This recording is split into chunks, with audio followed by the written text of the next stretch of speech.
9 conférences sur le no-code, le business et l'IA, des centaines d'inscrits, énormément de discussions, de questions, de nouvelles perspectives. Mais aussi forcément un gros boulot d'organisation, des tâches à prévoir des semaines à l'avance pour que tout soit prêt le premier jour des conférences, des outils pour chaque besoin. Aujourd'hui, je fais comme Stéphane Bern. Je t'emmène dans les coulisses du lancement de l'université d'été, un endroit connu de peu de monde et rarement ouvert au public, et je t'explique comment toi aussi tu peux lancer ce genre d'événement. Bonjour, je m'appelle Vince et bienvenue sur Creacity. Pour lancer un événement comme l'université d'été en ligne, tu as besoin de 3 choses. Des conférenciers d'élite, un public qui a envie d'apprendre et de grandir et des outils efficaces pour que tout se passe de manière fluide. Puis bon, en bonus pépite, du temps, de l'envie et un bon plan d'action. En parlant d'outils et de plan d'action, je te mets en description un lien vers le webinaire qui explique tout ça en version longue avec les liens vers les outils, des réductions, etc. Tout ce que je te montre ici est expliqué en détail pendant ce webinaire. C'est parti, je te montre tout ça. Alors, tu t'en doutes peut-être, mais le cœur de tout le système, évidemment, c'est Notion. Notion avec un template de lancement que j'expliquerai un peu plus en détail dans le webinaire auquel tu peux t'inscrire en description, mais qui fonctionne un petit peu à l'envers, c'est-à-dire qu'il commence avec la date de lancement et on a tout un système ici qui fonctionne par date inversée, donc 12 jours avant, 10 jours avant, 14 jours avant, 28 jours avant. Donc tout ça, j'expliquerai un peu plus dans le webinaire. Mais évidemment, pour avoir 9 conférences, il faut des conférenciers et il faut des sujets. Et donc, une des premières choses, effectivement, que j'ai lancées, que j'ai mis en place, c'était une grande liste de thèmes et de sujets, avec toute une série de codes et d'informations qui étaient utiles ou pas utiles, de thèmes que j'ai gardés ou que j'ai creusés, modifiés un tout petit peu. Et puis, en fonction de ça, à un moment, j'ai simplement créé un Kanban avec chaque jour de l'université d'été et quels étaient les modules qu'on allait avoir par jour, histoire de vraiment préparer tout ça et d'être sûr que, pour certains, par exemple, ils allaient être là en live et d'autres, c'était une intervention enregistrée, ce qui me permettait aussi de gérer le temps pendant les webinaires en live. Ça me laissait un petit peu de temps en temps pour pouvoir avoir 2-3 interventions, pour poser quelques questions, pour lancer quelques sondages. Et puis de temps en temps, non, il fallait aller un peu plus vite, il fallait que ça tourne. Et donc la première partie, effectivement, c'était d'avoir des bons conférenciers, des conférenciers sur les 3 grands sujets, le business, le no-code et l'intelligence artificielle. Et c'est avec ça que donc on a obtenu effectivement ce programme de 3 jours de conférences, 9 conférences au total, chaque fois bien réparties par domaine. Ensuite, c'est bien gentil d'avoir des super conférences, mais si personne sait que ça existe, si les gens ne sont pas informés, évidemment, il n'y aura personne. Donc la deuxième chose que tu as besoin, c'est d'un public. Au niveau du public, on a eu toute une partie communication sur l'université d'été. Tu vois qu'on n'a pas mis tellement de temps que ça. On a surtout fait ça en 14 jours. Qu'est-ce qu'on voulait de ce côté-là? On voulait avoir une landing, préparer le webinaire, créer quelques shorts et avoir aussi un petit peu, on a fait quelques réseaux sociaux et puis tous les mails. Okay, et donc au niveau de la landing d'inscription, ça s'est fait assez vite. On aurait pu utiliser Webflow, on aurait utilisé plein d'outils, je vais en reparler dans quelques minutes des outils. Mais en tout cas, il fallait une landing pour que les gens puissent, une landing page, une page d'accueil, pour que les gens puissent rentrer leur adresse email et être inscrits effectivement au webinaire. On a créé quelques shorts aussi, donc là il y avait un petit peu d'écriture, il y avait quelques trucs. Après je suis reparti un peu en freestyle, j'avais écrit celui-là et puis finalement les shorts sont venus assez naturellement quand je me suis mis devant la caméra. Et puis il y avait toute la préparation du webinaire qui devait se faire effectivement dans Webinaire Geek. Et de ça aussi je te reparle dans 2-3 minutes quand on parle des outils. Mais aussi, il y avait toute une séquence de mails. Et la séquence de mails, elle était assez longue, assez dense, parce qu'on voulait vraiment que les gens soient au courant, on voulait qu'ils s'investissent, on voulait qu'ils soient présents. Et tu verras qu'au final, on a eu plus de 400 inscrits avec un très beau taux de présence, puisque le premier jour, au final, si tu prends le live et les replays, il y a 200 personnes qui sont venues voir le premier jour de l'université d'été. Et donc, ça nous amène facilement à 50% de présence par rapport au nombre d'inscrits, ce qui est assez important. D'habitude, on tourne dans les 40%. ici être à 50%, c'était plutôt pas mal. Et donc Marie-Églantine avait effectivement préparé toute une série de mails qu'on a préparés dans Notion, relus dans Notion, et puis qu'on a placés tout simplement dans ActiveCampaign. Là aussi, je t'en reparle dans 2 minutes quand je parle des outils. Et donc au niveau de toute la séquence de lancement, on a bien eu d'abord effectivement le fait de trouver des sujets et des conférenciers, puis toute une partie de communication, et puis les jours d'université d'été, on avait chaque fois aussi effectivement encore une petite page pour rassembler tout ça. Et puis au final, quand l'université d'été était terminée, j'ai pu établir un grand panneau de statistiques avec tout ce qui venait de Webinaire Geek pour pouvoir avoir un petit peu des insights, avoir des idées de tout ce qui avait été dit et des différentes questions auxquelles vous aviez répondu pendant l'université d'été. L'objectif là-dedans, évidemment, c'est de préciser, de pointer encore mieux ce dont vous avez besoin. Et on voit bien ici, par exemple, je veux passer freelance 20%, mener mes projets personnels 14%, progresser dans ma boîte presque 40%, créer un side business presque 30%.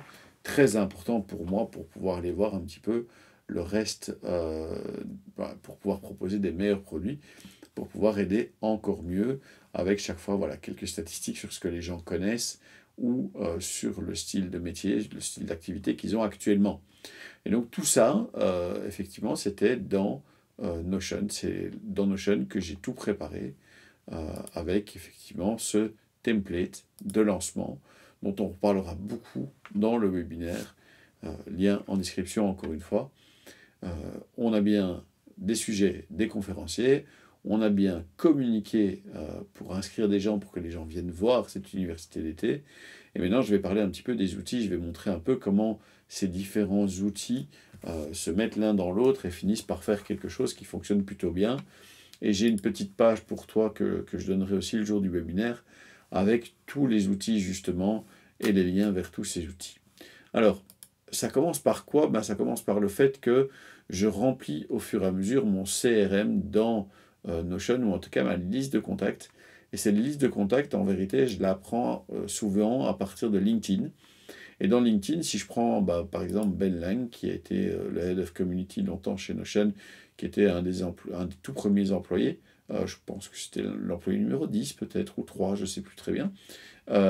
Si j'ai envie de l'intégrer dans mon Notion, tout ce que j'ai à faire, c'est ici, utiliser Save to Notion, le mettre ici dans mes contacts, nettoyer un petit peu la fiche, histoire de garder que les informations importantes, et je prends l'image ici, et j'utilise l'icône, je récupère la même image, le nombre d'abonnés, la bio, le nom de famille, c'est Lang, et le prénom, c'est Ben. Je save la page, je sauve la page, et elle se retrouve effectivement maintenant dans ma liste de contacts ici, puisqu'on voit bien, on est dans la base de données de contacts, et Ben, qu'est-ce que je peux encore faire? Je peux encore lui donner effectivement un domaine. Le domaine que je vais donner à Ben, évidemment, c'est Notion. Mais je pourrais lui donner d'autres domaines, je pourrais en rajouter. Ce qui veut dire qu'à un moment ou l'autre, ici, dans ma liste des contacts, si je veux récupérer, par exemple, tous ceux qui sont dans le domaine de Notion et que j'ai ajouté à ma liste de contacts, j'ai qu'à venir ici, je descends un tout petit peu parce qu'il y en a beaucoup, effectivement. J'ai essayé d'élargir les domaines et d'en avoir un maximum, histoire de garder un maximum de contacts un petit peu dans tous les domaines, dans tous les sens. Mais si je prends ici Notion, je me retrouve avec Ben Lang qui doit pas être loin quelque part dans cette histoire-là. Voilà, ici Ben Lang. Je pourrais encore récupérer son adresse mail que j'ai encore, etc. Ici, par exemple, on sait que Ben, c'est Israël. Et on peut compléter ça pour toutes les personnes. Par exemple, ici, Gabi, c'est Belgique. Voilà. Et comme ça, on a un fichier de contact qui se remplit au fur et à mesure. Le deuxième outil dont j'ai envie de parler, c'est un outil que je mets toujours en avant, c'est Publer. Publer, pour lequel, encore une fois, ça permet de planifier tous les réseaux sociaux. Donc ici, si je prends un petit peu la fin août, ici la fin août, ouais, voilà, tu vois tous les posts qui sont programmés à l'avance au niveau de LinkedIn, mais ça pourrait être aussi au niveau d'Instagram, de TikTok, de X, Twitter, de Facebook. Et donc, ben voilà, mes posts sont déjà prévus pour la semaine. Marie-Églantine a 2-3 posts encore qu'elle doit créer. Il y a des choses que moi, je dois encore rajouter. Mais on est assez bien prêt grâce à Publer. Et on publie les posts de réseaux sociaux. On peut les batcher, c'est-à-dire les créer tous en une fois. Et puis, on les publie au fur et à mesure selon le calendrier de publication. Le deuxième gros outil qu'on utilise très souvent, évidemment, c'est ActiveCampaign. Alors moi, j'ai absolument rien contre MailerLite. MailerLite qui était vraiment un chouette outil qu'on a utilisé très longtemps ici, MailerLite, mais tout simplement au niveau des automatisations. J'avais besoin d'aller un petit peu plus loin, de la segmentation aussi. Et MailerLite est un superbe outil pour démarrer. On l'a utilisé pendant 2 ans. On a fait grossir la liste email quand même de 1500 personnes à presque 4200 à ce moment-là, je crois, ou 4100. Et depuis, on en a rajouté un bon paquet, puisqu'on a, la liste a bien grossi. Mais on est passé sur ActiveCampaign, certainement ici à cause des automatisations. Et donc, il y a toute la série des mails dont je te parlais tout à l'heure, invitation 2, invitation 1, avec chaque fois quand même des beaux taux d'ouverture, des beaux taux de clics. Donc voilà, ActiveCampaign, un outil que je ne peux que recommander.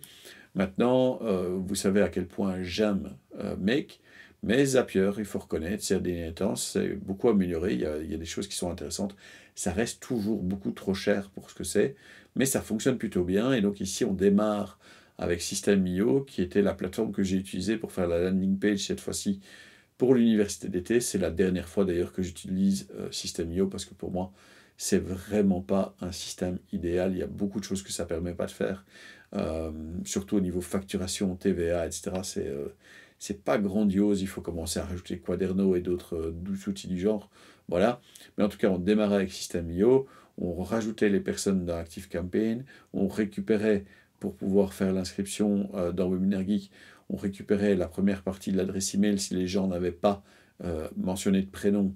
On récupérait la première partie de l'adresse email, on inscrit les gens dans Webinar Geek, et puis on utilise ici un webbook dans Zapier pour pouvoir les intégrer dans Sotion plutôt, qui est l'outil qui va nous permettre de donner accès à certaines pages de Notion contre une adresse email. Si ton adresse mail n'est pas dans la liste, et bien tout simplement, tu n'as pas accès. Et donc, j'ai aussi à ce moment-là, envoyer la formation gratuite Notion, la formation gratuite Make, la formation gratuite Airtable à tous ceux qui s'inscrivaient à l'université d'été, puisque ça faisait partie de la liste des petits cadeaux qu'on faisait à ceux qui s'inscrivaient. Et donc, cette liste d'outils ici, elle est assez complète, elle est assez intéressante. Il y a beaucoup de choses qui sont payantes, c'est clair, mais d'un autre côté, quand on utilise certains outils, c'est assez normal. Maintenant, tous ces outils-là, quasiment tous, je crois, ont un plan gratuit qui permet déjà de découvrir. Dernière plateforme que je veux montrer, parce qu'elle est pour moi assez intéressante, et puis surtout, il y a beaucoup de gens dans l'industrie qui vont utiliser Webinar Jam. Perso, j'utilise Webinar Geek, que je trouve plus intéressant. Et par exemple, les petits graphiques que j'ai montrés tout à l'heure, d'où ça vient? Eh bien, ça vient tout simplement ici des statistiques. On a les interactions, et dans les interactions, on a toutes les personnes qui ont répondu. Et on peut le voir ici sous forme de pourcentage, mais aussi sous forme de diagramme. Moi, tout simplement, j'ai repris le CSV, je l'ai intégré dans Notion, et ça m'a donné ici mon panneau de statistiques dont je t'ai parlé. J'aurais pu simplement faire un copier-coller du graphique qui est ici dans Webinar Geek, mais j'avais envie de faire ça encore plus propre et intégré dans Notion. Notion, c'est le dernier outil dont je vais te parler maintenant, même si je pourrais encore te parler, par exemple, de Fill-Out, qui permettait aux conférenciers de rentrer leur sujet et les liens et tout ce qu'ils voulaient montrer. Mais ici, Notion, c'est quoi? C'est effectivement un management, un outil de gestion des membres dans Notion, pas des membres que tu payes avec ton abonnement Notion, etc. Non, des inscriptions des gens que toi tu choisis, à qui toi tu choisis de donner accès à ton Notion, qui est transformé en site. Et donc si je prends par exemple l'accès premium à l'université d'été, eh bien quand on arrive sur cette page-là, tout simplement, on n'a accès à rien, il faut rentrer son adresse mail, et seulement si l'adresse mail fait partie de la liste, eh bien tu as le droit d'accéder à cette partie-ci qui est tout simplement ici l'accès premium à l'université d'été. Et donc, comment ça fonctionne cette histoire-ci? On a créé une forme de site à partir d'une page Notion, et puis tout simplement, elle est limitée, cette page, avec Restricted Email List. Et la liste, elle est où? Elle est dans la liste des membres. Et cette liste des membres, comment est-ce que je la fais grossir? Comment est-ce que je l'alimente? Eh bien, grâce ici au Webbook Zapier, qui envoie les renseignements de ici, puisqu'on a récupéré dans Zapier, tout simplement, et on l'envoie dans ici, Notion, grâce à l'API qui est plutôt bien foutue, qui fonctionne assez bien. Je précise aussi que j'utilise beaucoup Rebrandly, qui est aussi un outil assez génial, qui fonctionne vraiment bien. Mais voilà, donc ça c'est tous les outils que j'utilise. On en reparlera encore vraiment beaucoup plus pendant l'université d'été. Je remontre encore une dernière fois ici ce template de lancement que je t'expliquerai beaucoup plus en détail. Je te montrerai un peu comment ça fonctionne, la formule qu'il y a ici. Tout ça, je te montrerai dans le webinaire. Mais tu remarques que pour lancer ce webinaire, pour lancer cette université d'été, il a fallu quand même pas mal de temps. Il a fallu bien organiser les choses, trouver les bons sujets, les bons conférenciers, communiquer beaucoup autour de l'université d'été pour qu'un maximum de gens viennent. Et pour ça, tout simplement, on a utilisé les bons outils. Et avec les bons outils, on finit toujours par s'en sortir. Alors, j'espère que ce petit tour dans les coulisses du lancement de l'université d'été était intéressant, que tu as découvert à quel point c'est facile et complexe en même temps de se lancer, surtout quand on a les bons outils et le bon plan d'action. Et encore une fois, dans la description, tu as le lien vers le webinaire qui va t'expliquer tout ça. Encore une fois, je m'appelle Vince et je te remercie d'avoir regardé cette vidéo. N'oublie pas d'aimer, de commenter, de partager, de t'abonner et de faire sonner la cloche. Sois sympa dans les commentaires parce que les trolls c'est uniquement chouette quand ça danse, ça chante ou ça fait des câlins. Puissions-nous nous revoir bientôt. Merci et au revoir.